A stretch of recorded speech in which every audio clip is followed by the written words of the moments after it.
Katharine, Duchess of Kent.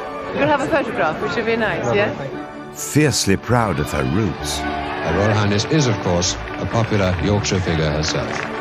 And best known as the Royal at Wimbledon, whose kindness to runners-up won her millions of admirers.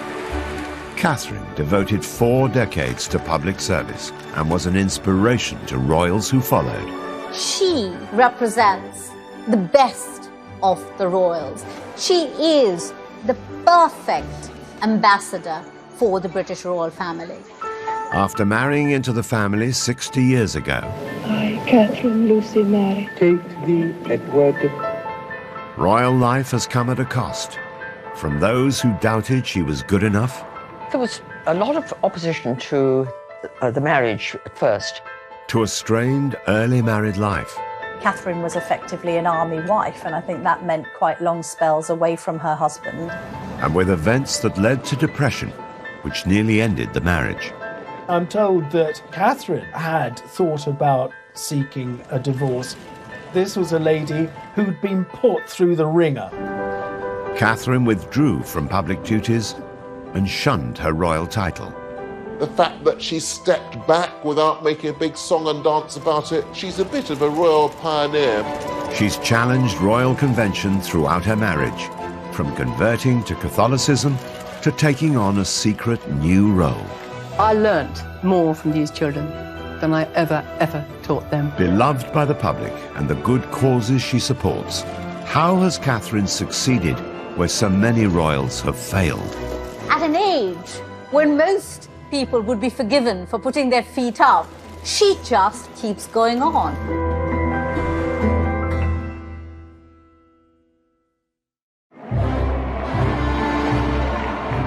The 8th of June 1961, the wedding day of Prince Edward, the Duke of Kent, a dashing young soldier, with Catherine Worsley, the daughter of a Yorkshire aristocrat who was proud of her northern roots. Just having that wedding in 1961 at York Minster was a royal first. Nobody from the royal family had been married there in over 600 years. And this was very much a nod to Catherine's Yorkshire roots. She's very proud of the fact she comes from Yorkshire and from the north. The Queen and her family travelled up on a special train for the landmark event, while the young Princess Anne was among Catherine's bridesmaids. The local media dubbed this as the White Rose Wedding. And indeed it was. Even the Queen had the White Rose of York as part of a tribute to the setting.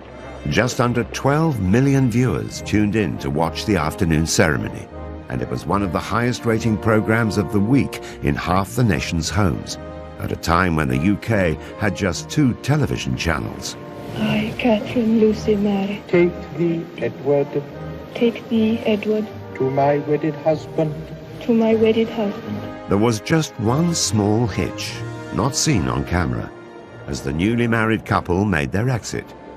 After they'd signed the registers, the veil got caught on the step of the altar, and she felt it pull and stood absolutely still until it was released. Otherwise, the veil would have come off, and the diamond bandeau tiara that she was wearing that had once belonged to Queen Mary would have come crashing to the floor. No Duchess, composed and smiling, unruffled even when her train gets caught up. Catherine made her mark from the word go. She was the first untitled woman to marry into the royal family for more than a century. As this 1961 tabloid reveals, it was front-page news that the Duke of Kent was to marry a Yorkshire lass. It did break with tradition, this idea that although she was the daughter of a baronet, that she wasn't royal herself. And that was breaking boundaries and changing things. She's definitely upper class. She had no title, but her parents had a title, and it was clearly a love match. And she was quite clearly a sweet girl, and that was how she was portrayed. Marrying into the firm had not been Catherine's long-term ambition, but she went on to embrace the royal family on her terms. From an early age, her biggest passion was music, as she explained in a revealing interview on Desert Island Discs. Well, I hoped music would be my life. I don't think I had any other real ambitions at that time. So I get very emotional about music and was very sad to slowly have to give it up. The story of the aspiring music teacher who put her career on hold to be a royal began on the 22nd of February in 1933. She was born Katharine Worsley at Hovingham Hall near York. Her father was Sir William Worsley, 4th Baronet. The Worsley family have owned the estate for more than 400 years and remain there to this day. Katharine's background was certainly aristocratic, and she lived quite an idyllic existence at the family estate in Yorkshire. As these charming family photographs reveal, the young Katharine found plenty of play areas within the extensive grounds of the Hovingham estate. But her childhood was solitary because her 3 older brothers were away at prep school during term times. Katharine was very close to her father, very fond of him. Katharine talks about how as a child he would often take her to the beach at Scarborough and they would indulge with her playing on the sands. Katharine went to school from the age of 10, first at St Margaret's, then based at the stately Castle Howard close by her home. But when she was 13, she went to boarding school near Cromer on the Norfolk coast. Shy and homesick, she took comfort in music.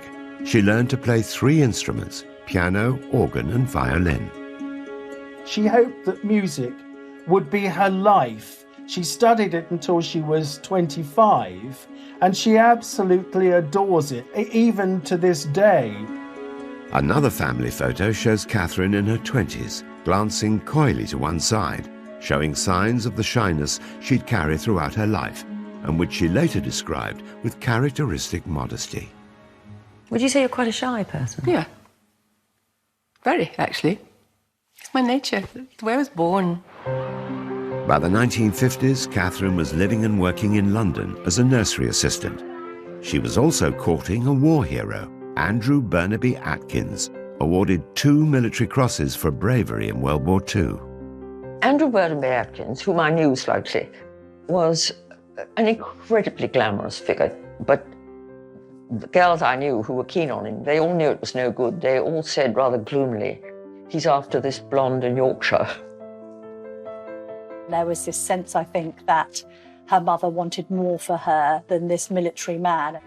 Some royal observers believe Katharine's mother persuaded her to end her courtship with Andrew so that she'd be free to marry the Duke of Kent.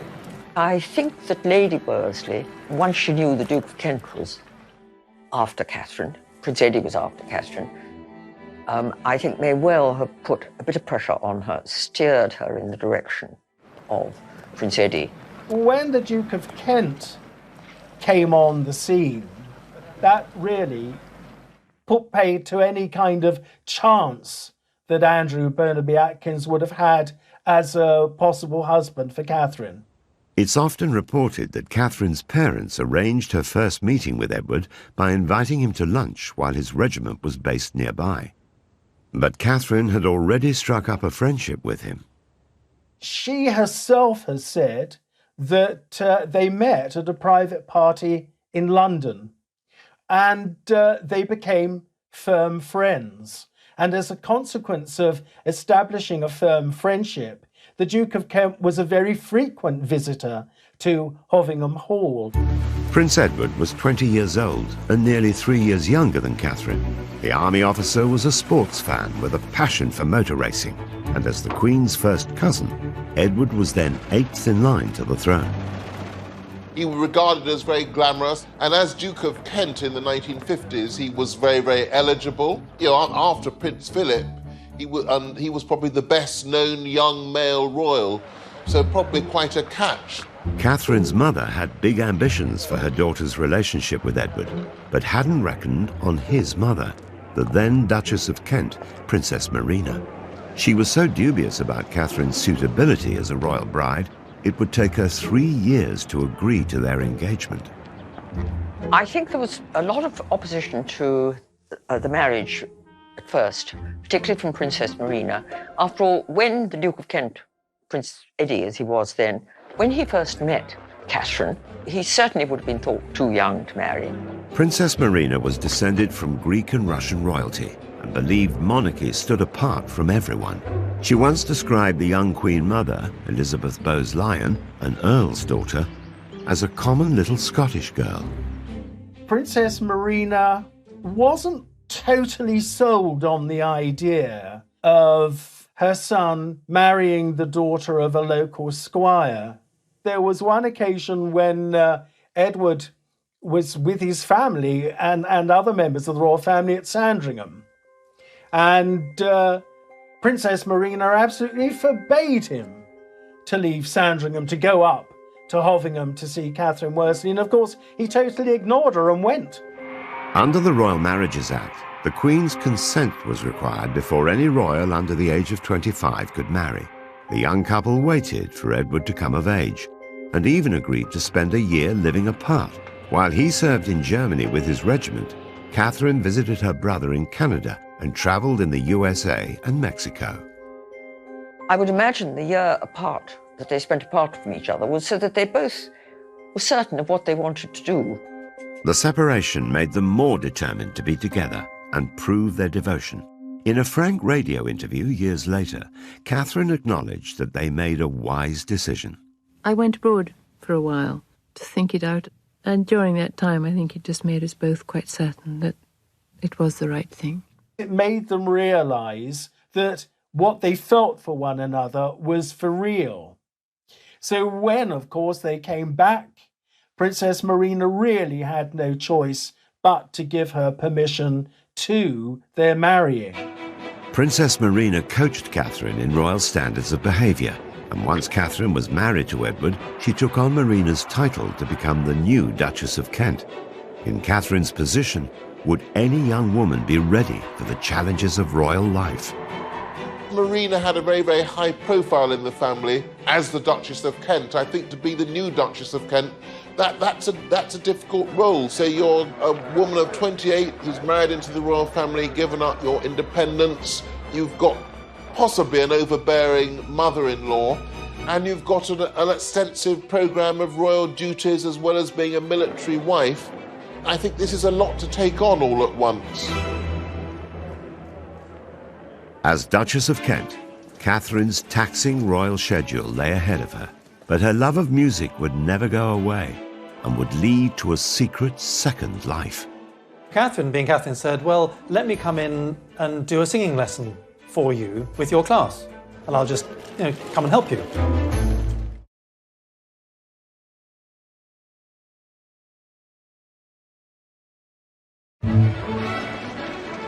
After marrying into the royal family in 1961, Catherine, the Yorkshire lass, was now Catherine, Duchess of Kent. Thrown into a high-profile job with a grand title, she embraced the busy schedule of a working royal. I think it's important to realise the Duke and Duchess of Kent were very senior royals.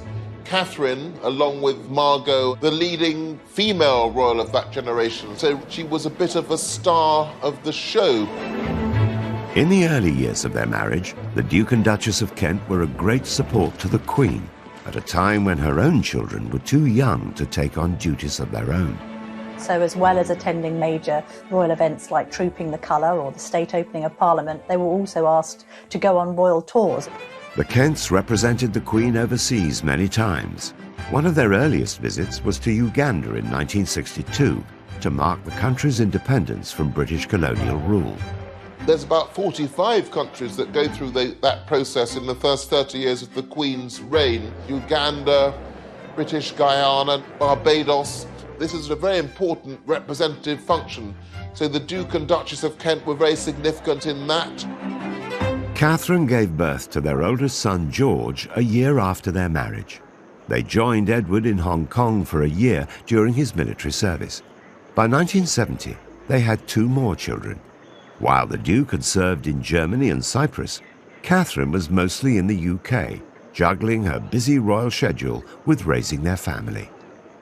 Catherine was effectively an army wife, and I think that meant quite long spells away from her husband, and I think proved very difficult for a couple just starting out in life together.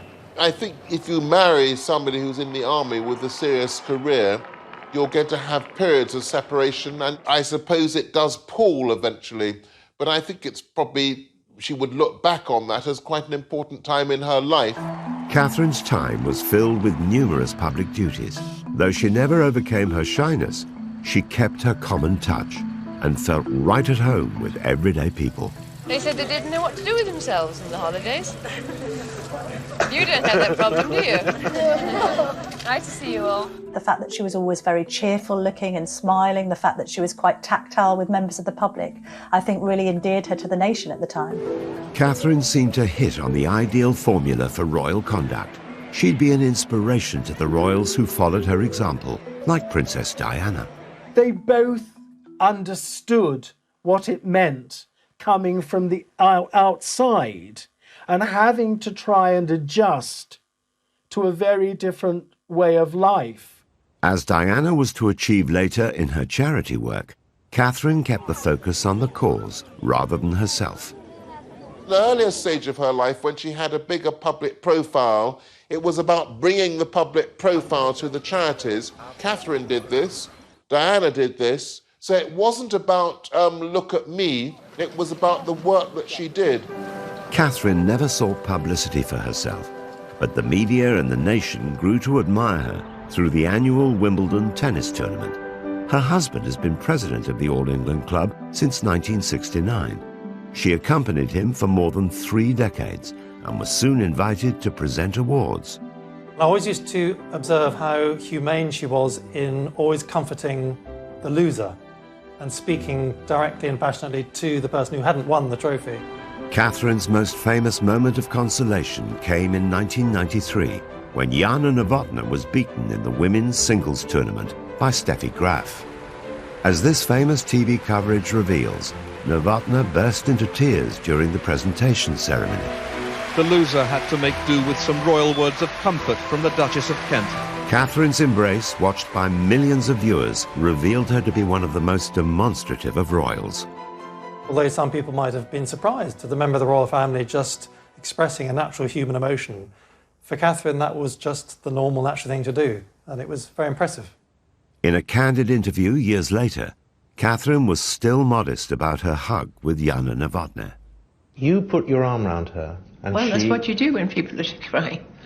A lot of people at the time said, my word, a member of the royal family. We are quite normal people. We do hug people who cry. We don't say, there, don't stop crying, no.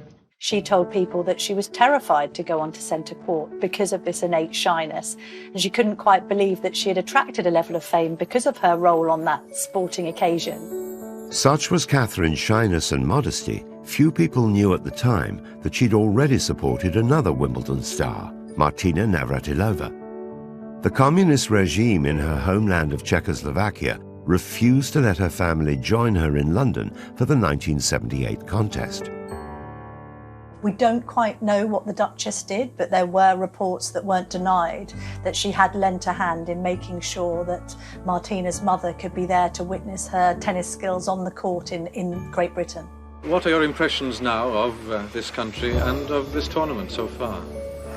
It's very nice here, but I'm very glad to see my daughter. Catherine stopped presenting trophies in 2001. There were also reports of her being displeased with the club after they reprimanded her for trying to bring a non-royal visitor into the royal box. In fact, she was trying to give a treat to the son of a London head teacher, Philip Lawrence, who'd been killed outside his school in a street attack that shocked the nation. Pupils and colleagues gathered today at the Roman Catholic school in London's Maida Vale and paid tribute to their head teacher, who was married with 4 children. Catherine became very friendly with Philip's widow and also with Philip's son, and she tried to get the son into the royal box and got a rather curt note saying it's not appropriate to have non-royal children in the royal box, which seems rather heartless and rude. She did remain a tennis fan and continued to attend for years and years after that, but just in the stands with everybody else because she went along with friends. Catherine has often found herself going against the royal grain. And in 1993, a chance encounter would lead to a new secret life, and one that would finally allow her to share her love of music. She had met one of the classroom teachers from the Wansbeck Primary School. And this teacher was explaining to her how nervous the teacher was about teaching music. So Katharine, being Katharine, said, well, let me come in and do a singing lesson for you with your class, and I'll just come and help you. And so, for the next 13 years, Katharine commuted to Hull once a week to teach music in a primary school, and later at schools across the country. As this touching documentary reveals, her rapport with children is instant. What's your favourite pop group? Black Eyed Peas. Is this yours? What's yours? I like Blue. You like Blue? I think everybody likes Blue. Westlife? Yeah. Everybody says that now. Katharine only brought cameras into schools when music education needed attention. Until then, she taught in secret, relying on staff discretion and using the name Mrs. Kent. Nicholas Robinson, her friend and a former head teacher, watched her at work. We travelled up on the train from King's Cross. She was in her tracksuit and trainers. And what really struck me was at the end of the 50 minutes, when she said, right, now children, it's time to finish. We've come to the end of our singing lesson. They all started saying, oh no, miss, please, can we sing that last song again? From my experience of singing, to have children saying, please, can we have another song after 50 minutes, was just really striking. One of the books I read, called Rhinoceros in the Classroom, said something very true, which is that a classroom is a room full of learners. I learnt more from these children than I ever taught them. She did it with the Queen's blessing, because I think both women understood that this is where Katharine's passion lay, and it wasn't going to interfere with any affairs of state or indeed family matters. The Queen has been so grateful for Katharine's contribution to the royal family, she gave her a special award. Katharine was given the Dame Grand Cross of the Victorian Order, which is in the monarch's personal gift. So I think the Queen has been quite close to Katharine and has been very keen to thank her for her service to the royal family through the decades. But Katharine was to pay a heavy price for her constant devotion to duty. The impact of these traumatic events meant that Katharine spiraled into very serious depression.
In 2002, whilst Catherine was teaching in Hull, she made a momentous decision, officially withdrawing from her royal duties. Thinking of it, I really will. Come the mid-90s, a lot of other royals have stepped up to the mark. Catherine decides to step back, as it's now known. She doesn't make a big announcement and sing-song about it. By announcing you're stepping back from something, you draw attention to yourself. So I think that what she did was much more dignified. Aged 69, after more than 40 years of loyal public service and now a career as a music teacher, Catherine's decision was fully supported by the royals. But she went a step further in her diversion from the royal path. Catherine did not want to use the title of Royal Highness. And this was Catherine making the point that her royal life was behind her. And therefore, because it was behind her, because she was marching to her own drum now, she didn't need the rank or the title. She wanted to be Catherine. The Duchess revealed this herself in the first interview she gave after giving up her royal title. I don't like being a public figure. I say that very humbly. Why not? It's my nature. It's the way I was born. I like doing things quietly, behind the scenes, achieving things with children. It's the way some of us are built. Catherine had put her longing for privacy to one side in order to fulfill the role she'd taken on. But after 4 decades of royal duty, she found her moment to step away from the spotlight. Oh, lovely. She's not the kind of person who stands on ceremony. So I think asking to be released from that title, HRH, would be simply a genuine desire so that there would be no barriers between what she's trying to do and between her and ordinary people. It was an unusual move for a royal, but the Queen gave Catherine her blessing. It is quite significant to say to the Queen that you want to drop the use of your HRH status. There's quite a strong bond between the two women because they're of a similar age, the Queen 94, Catherine 88. And I think the Queen had admiration for the way that Catherine was quietly going about the business of trying to make life better for others. But the Duchess's desire to step back from royal life led to unfavourable speculation in the media. She was branded a recluse. Catherine opened up about this in her heartfelt chat with Fiona Bruce. What do you make of that? I mind terribly. You mind terribly? I mind terribly. I mind so much because I'm not. I never was. I'm far too busy, Fiona. Teaching is a very full-time job. I travel to Manchester, I travel to Albury, I travel to London on a regular basis to various things. I look after my family, I cook for my husband. No, I'm not a recluse. That period where people said she had been a recluse, actually she was secretly teaching at a primary school in Hull. So she was never off the scene, but just perhaps below the radar. The decision to drop her HRH title wasn't the first time she sparked headlines. In 1994, the Duchess caused great controversy when she once again pushed the boundaries of royal protocol, converting to Catholicism. Those close to her say she still retains a genuine affection for the Church of England, but they say she's embarked on what they call a personal spiritual journey. It was very significant, largely, of course, because not since 1701, the Act of Settlement, had a member of the royal family become Catholic. The Duchess arrived for the private ceremony with her husband to the applause of waiting well-wishers. Catherine's decision to ask the Queen to allow her convert was really another example of what a determined woman she was. Despite being head of the Church of England, the Queen approved of Catherine's personal decision, but the move still caused a stir in the press. I think the media regarded it as quite controversial simply because it had never happened before. And this was at a time when, there'd been a lot of press coverage about the Duchess. Converting to Catholicism was a big step. She would not have done it in any kind of way to upset anyone else. It would have been a private matter for her. It's thought that Catherine had turned to Catholicism following tragic events that she faced as a mother. At the start, family life seemed almost idyllic. In the 1960s, I think it was a very happy family. They had the lovely house of Coppins in Iver, about 15 miles to the west of London, which had been inherited from the Duke and Duchess of Kent, the previous generation. The couple have 3 children. Their eldest child, George, known as the Earl of St Andrews, their middle child, a daughter, Lady Helen Windsor, and their youngest child, Nicholas, Lord Windsor. She seems to have had a desire to have a big family, so they had the 3 children, and it seems that she wanted to have a 4th child. But the years that followed would be some of the worst of her life. Along with losing both of her parents, the dream of having more children ended in tragedy.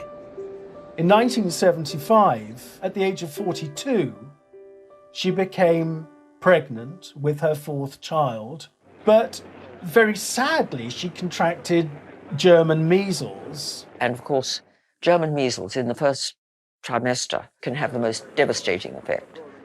And she had a termination. And I don't think she ever really quite forgave herself for that. But at the time, it seemed absolutely the right thing to do.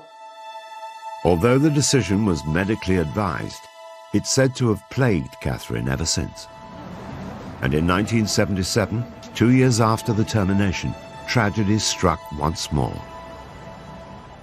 At 44, she conceived another child, and I think they were both delighted.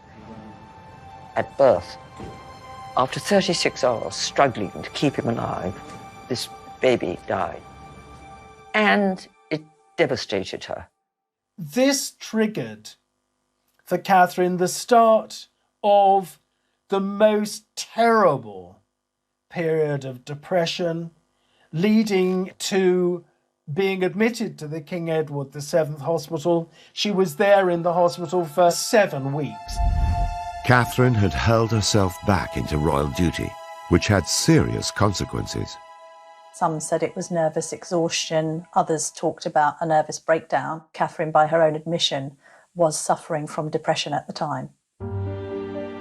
Catherine later took another groundbreaking step for a royal, publicly opening up about the trauma of losing children and her personal battle with mental health issues. Royals weren't open about their mental health as we're used to them being now, with the likes of Prince William and Prince Harry talking about their Heads Together charitable initiative. Back then, it was unheard of, really, for royals to be that revelatory about their own innermost feelings. Catherine gave very few interviews, and then only on subjects about which she both felt deeply and she felt would be of significance and use to members of the public who might have suffered in the same way. That did make Catherine appear to be somebody who was perhaps more relatable than the average royal, somebody who seemed human, very much one of us rather than being perhaps one of them. In addition to the loss that the couple suffered, the Duchess also battled health issues for most of her adult life. It was first said that she was suffering from Epstein-Barr virus, then ME, before it seemed to be confirmed that it was celiac disease that she was suffering from. But before, of course, that they'd actually got to that, she had been suffering quite considerably from health problems. None of that was apparent at the time when she was cheerfully giving the prizes at Wimbledon, carrying out a huge programme of public engagements. Despite the toll it took on her health, Catherine remained determined to measure up to royal expectations in a world where duty comes before all else. It epitomizes the essence of this determined woman. You know, she refers to herself as a perfectionist, and she says, I'm a 24-hour person. Since I've known Catherine over the 20 years, she has always worked tirelessly. And I know when she was teaching in East Hull, that over the 13 years that she was teaching there, I think she only missed 2 days. Despite Catherine's personal struggles, her primary focus seems to be helping others. Alongside being a working royal, a teacher and a mother, a large part of Katharine's life has been dedicated to charity work. She is so aware that she's born into wealth. She marries into the royal family. And that gives her a voice and an ability to make a difference. It's not a crazy dream. It's a possibility. I really do believe we can actually do this. She has served as the patron, president or board member of more than 100 charities. The Duchess's visit is to highlight the work of VSO volunteers by raising their profile in Macedonia and helping persuade government and people that those with mental and physical problems should not be stigmatised. With Katharine, the charities that were closest to her heart always seemed to be music, children, and the elderly. One especially close to her heart was Helen House in Oxfordshire, the home for terminally ill children, and she was a great presence there. I learnt, I suppose after I'd been here 4 or 5 times, it suddenly came to me how tears and smiles walk side by side. I think the Duchess of Kent was very much the kind of royal that didn't just want to be on a letterhead. She actually wanted to go and witness the work being carried out by charities firsthand, and even at times take part in it herself. For some years, Catherine went as a volunteer on pilgrimage to Lourdes in France, getting up at 6 o'clock in the morning, going to the hospital, helping to bathe and dress one of the pilgrims, or helping to feed them, sitting with them having a cup of tea, a cup of coffee, or just chatting to them. After she took on her role as patron of the Samaritans, the Duchess insisted on becoming a Samaritan herself, personally taking calls from those in need. She worked for them as a volunteer for many, many years, and she was always known as Kate. And, of course, nobody knew who they were talking to. I remember I said to her, how do you cope if somebody rings up and says, I want to die? What do you say? And she replied, you have to cut everything else out and focus solely on trying to help that person. Here's a woman who's led a life of the most unimaginable wealth and privilege, and yet has managed to retain the common touch. She's still that golden-haired lass from Yorkshire, you know, who married the royal prince. Whilst Catherine directed the spotlight onto her charities, what many didn't realise is that her marriage to the Duke of Kent was under great strain, and had been for some time. Catherine and Edward were quite different people with very different interests. And though they were very much in love and had a loving family life, this put a strain on their relationship.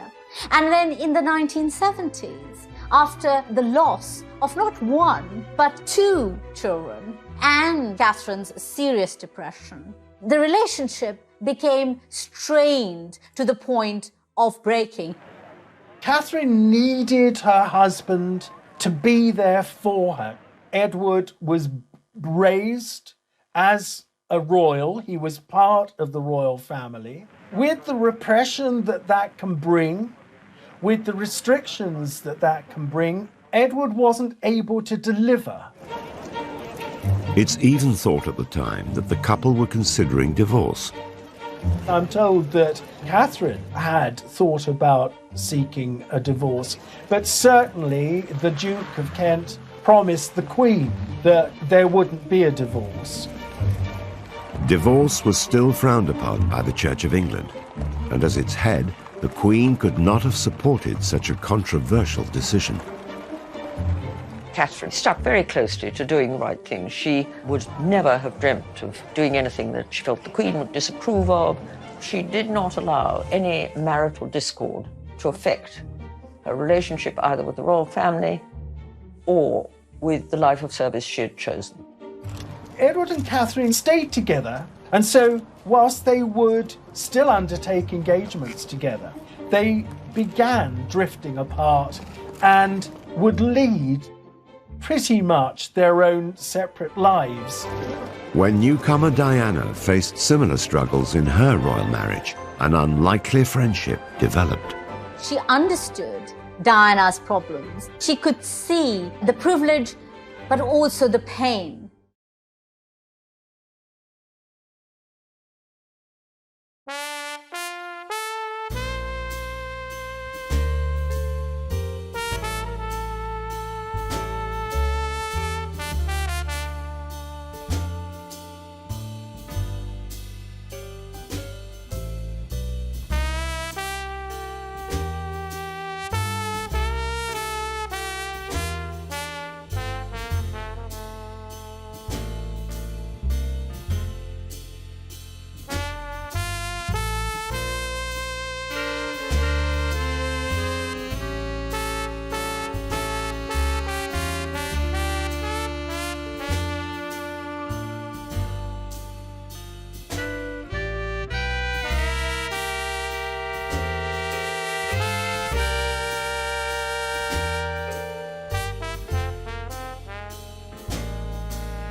Throughout her royal life, the Duchess of Kent was tested by the unique demands of a royal relationship. Decades later, Princess Diana would experience many of the same struggles.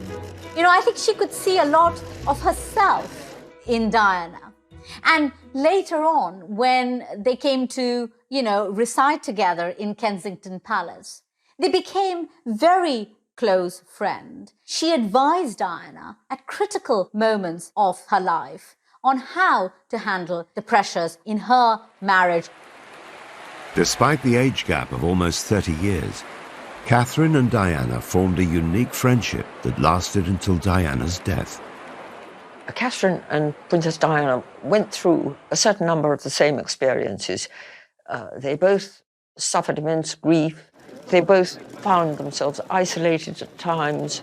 They both had to overcome mental difficulties. And they both had that quality of warmth and empathy with people. They were both free spirits, both wanting to respect the Queen and their royal role, but equally perhaps wanting to break free and operate a little differently in the royal sphere.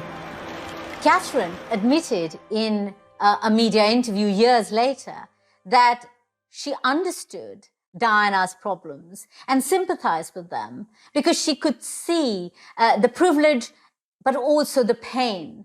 And so I think Catherine did put an arm around Diana and try and help her through some very tough times.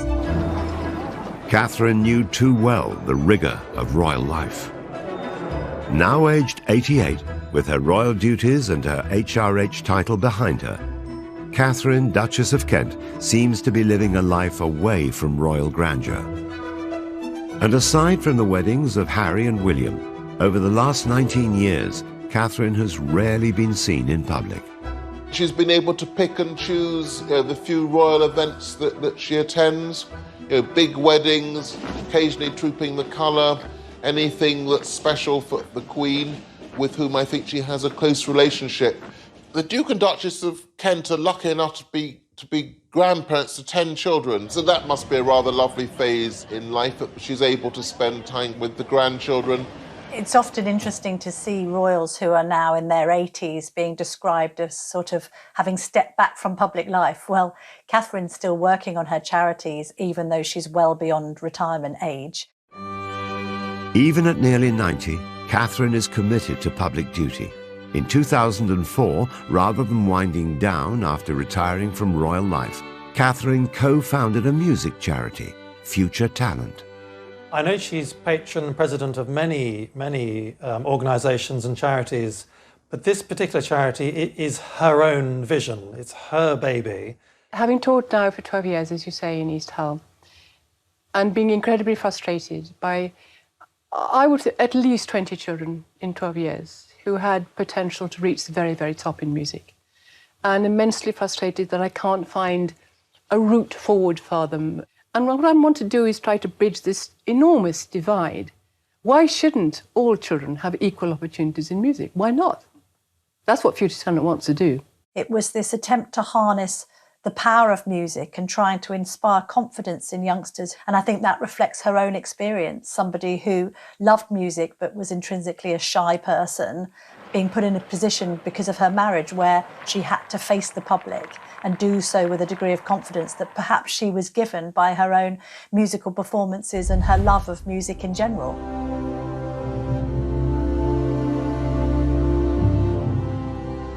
The charity has recruited ambassadors such as Dame Judi Dench and Sting, and Katharine has organised concerts at Buckingham Palace and Windsor Castle for the young musicians.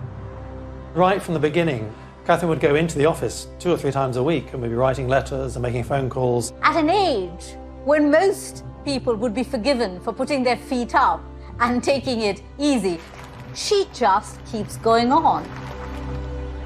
Spanning 7 decades, the Duke and Duchess's marriage has not been without its difficulties. But after living largely separate lives, in 2013, Katharine moved back into their home, Wren House in Kensington Palace, after Edward suffered a stroke.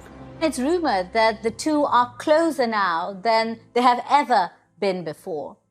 But this is the quintessential Katharine, giving support and succour when she feels it's needed, whether to her husband who is now ailing, or in the past to the weeping Jana Novotná in Wimbledon. The Duchess is still close with her royal relatives, and her neighbours at Kensington Palace include William and Kate. It's a family community, so that's rather lovely that they're still integral members of the royal family. I'm sure that occasionally they would see the Queen. Catherine Worsley married into the royal family against all the odds, and has not only survived, but has lived royal life on her own terms.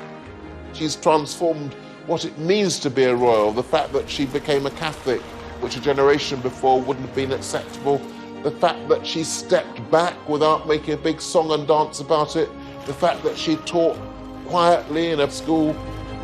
I don't think we have any examples of any other royals that have been able to be that free-spirited and independently minded, while at the same time remaining within the royal fold and not offending anyone by their own desire to do things a little differently. The Duchess has proved that you don't need to do everything the conventional way to lead a life devoted to public service. She has spent most of her life trying to help other people, and that service is what the monarchy is about.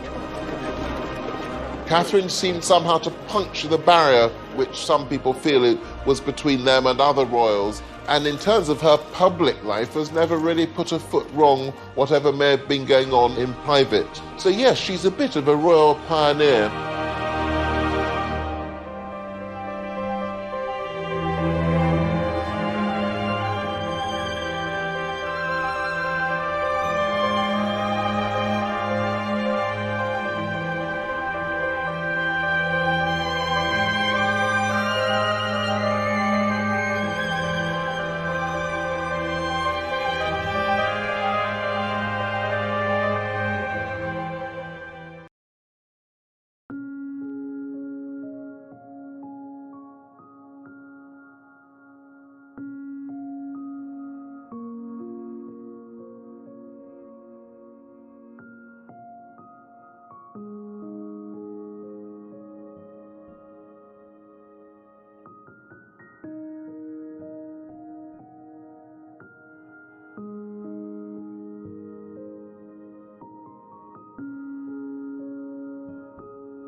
a secret new role.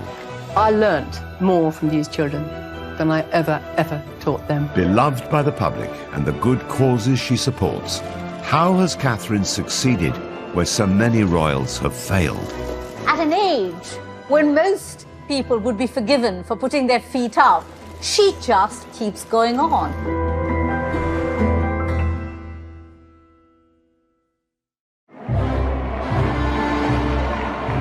The 8th of June 1961, the wedding day of Prince Edward, the Duke of Kent, a dashing young soldier, with Catherine Worsley, the daughter of a Yorkshire aristocrat who was proud of her northern roots. Just having that wedding in 1961 at York Minster was a royal first. Nobody from the royal family had been married there in over 600 years. And this was very much a nod to Catherine's Yorkshire roots. She's very proud of the fact she comes from Yorkshire and from the north. The Queen and her family travelled up on a special train for the landmark event, while the young Princess Anne was among Catherine's bridesmaids. The local media dubbed this as the White Rose Wedding, and indeed it was. Even the Queen had the White Rose of York as part of a tribute to the setting. Just under 12 million viewers tuned in to watch the afternoon ceremony, and it was one of the